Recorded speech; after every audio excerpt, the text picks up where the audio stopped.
In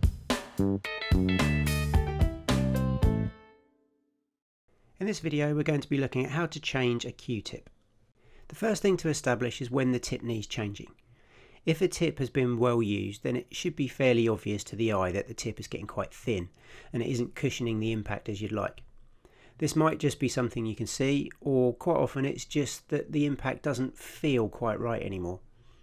There are also occasions when the tip might have worked loose, and you can quite often hear when this has happened. This is my main cue with a perfectly fine tip, and you can hear a nice solid contact when you play the shot. This is an older cue that I often use just for breaking, so the tip is put under a lot more pressure. The tip has worked a little loose, and you can hear when I strike the ball that you get a sort of rattling sound, almost as if you're hitting the ball with just the wood. As you can see, the tip has not worn down at all, and there's no visible signs of it being loose, but the sound and the feel when striking the ball are enough to tell me that it needs replacing. So the first thing we need to do is remove the tip. If you have a cue that breaks down, then I'd suggest doing this as it makes it much easier to work with. Then, using a really sharp blade, we need to carefully remove the tip. Place an old piece of wood down to protect the surface you're working on, and then lay the cue down flat. Place the blade carefully as close to the ferrule as possible, taking care not to cut into the metal, and then slowly rotate the cue. You only want a very gentle pressure on the blade to start with as you work your way round, and then slowly increase that pressure until the tip is neatly removed. If there are any larger pieces of tip or glue remaining, then you can scrape them away with the blade, but again be very careful not to cut into the ferrule. Now we need this surface to be perfectly flat and clean before we attach a new tip. The ferrule itself will have been machine cut and perfectly level, so we're just making sure that we remove any residue on the end of the cue itself. I've seen videos where people turn the cue upside down and try to do this by sanding the end on a piece of sandpaper. While this sort of does the job, it's very difficult to keep the cue perfectly level, and you risk creating an uneven surface. I prefer to use a little gadget that I found online called a tip sander. This clamps down onto the cue and then uses a sanding disc to give a perfectly flat finish.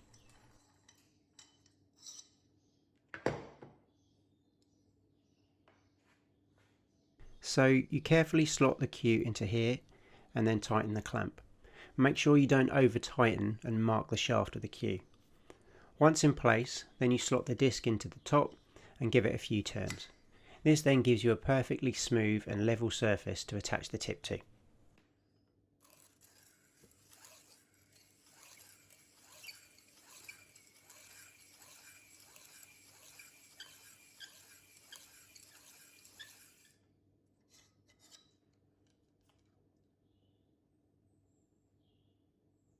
Then we need to do the same thing with the tip. I'm actually going to reattach the tip that I took off because it's still in quite good shape and I don't have any new ones to hand.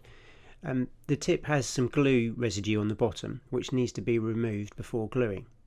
But even with a new tip, it will have been impregnated with chalk, so the base will need to be sanded down to give a clean surface to adhere to. Just using a sheet of sandpaper, move the tip around in a circular motion until you've removed any chalk or glue in this case and have a nice clean surface.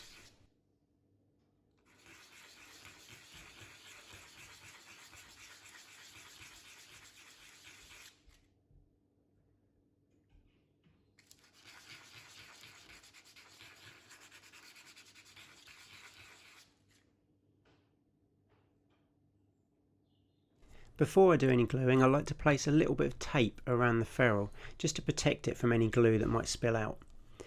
This can be any sort of tape, masking tape, something like that would be good. Just make sure that you get this nice and flush to the end, but make sure it's not protruding further than the end of the ferrule.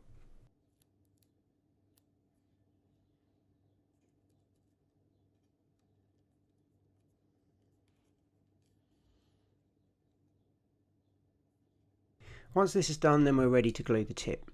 I like to use Tweeton's 10-minute cement, but there's various super glues that you could use. I would recommend using a gel type glue though over a liquid one, just because it will help fill any tiny undulations that you might still have left even after sanding. With this particular glue, you apply a small amount to both the tip and the cue. You don't want too much, and make sure that you spread it evenly across the whole surface. Once both are done, then the glue needs to be left a minute, just until it becomes gummy.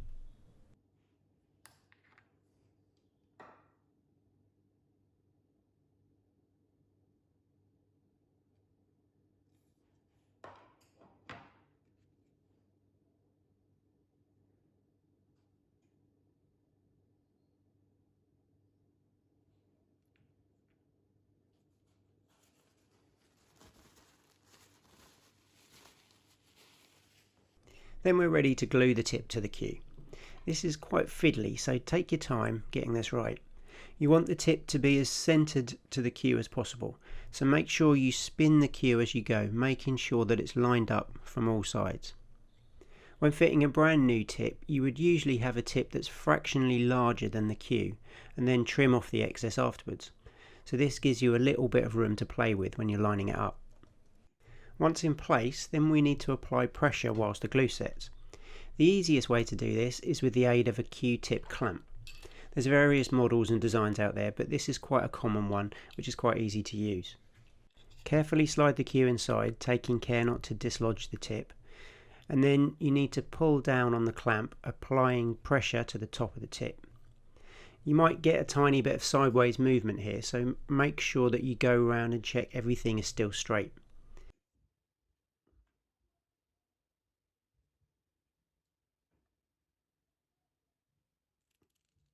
Once you're happy that everything's straight, whilst continuing to pull down on the clamp, you slide the locking ring down, and then that holds everything in place.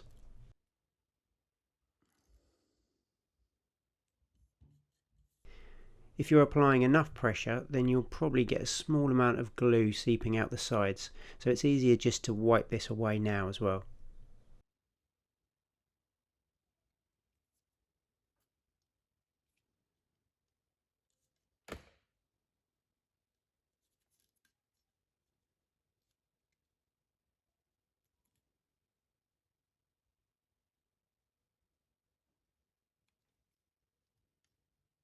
This glue only takes 10 minutes to set, but I still like to leave the cue clamped for longer if I can, just to make sure that everything is nice and secure.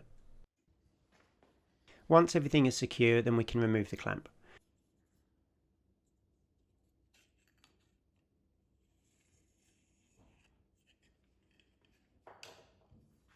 We can now also remove the tape that has nicely protected the ferrule from the excess glue.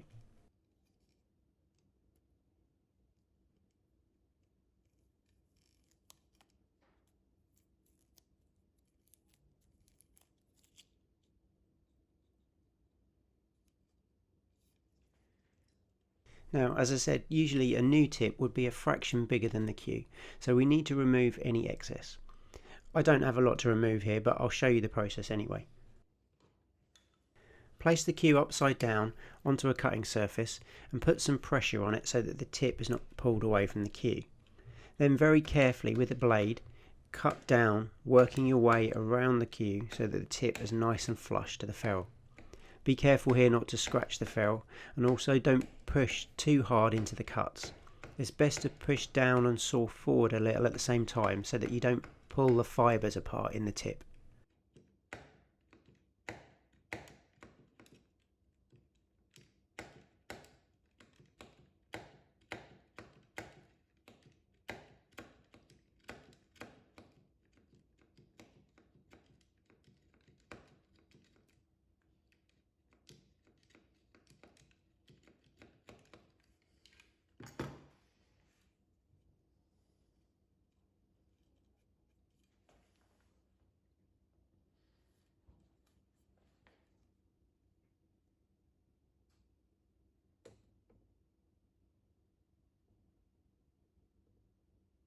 Once you're done with that, then it's just a case of shaping the tip.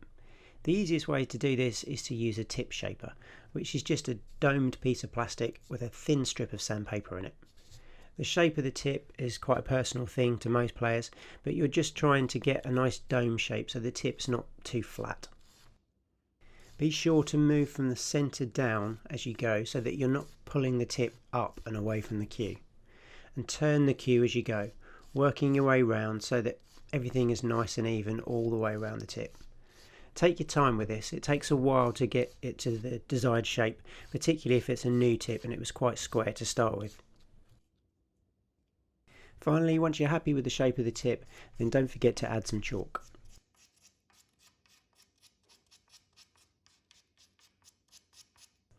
It's then a good idea to bed the tip in a little bit. You don't want your first shot to be hammered using tons of side. Just hit the ball up and down the table, trying to strike it nicely in the centre of the cue ball. Start off nice and gentle before gradually increasing the power. It's worth doing this for a good few minutes to really give the tip a chance to settle in. Hopefully you found this useful and it's not as difficult to do as you might think. If you have one, it might be worth practicing on an old cue before attempting it on your main cue for the first time, but it's really nothing to be scared of. I've put some links in the description below for the gadgets that I've used here, and they really do make the job a lot easier.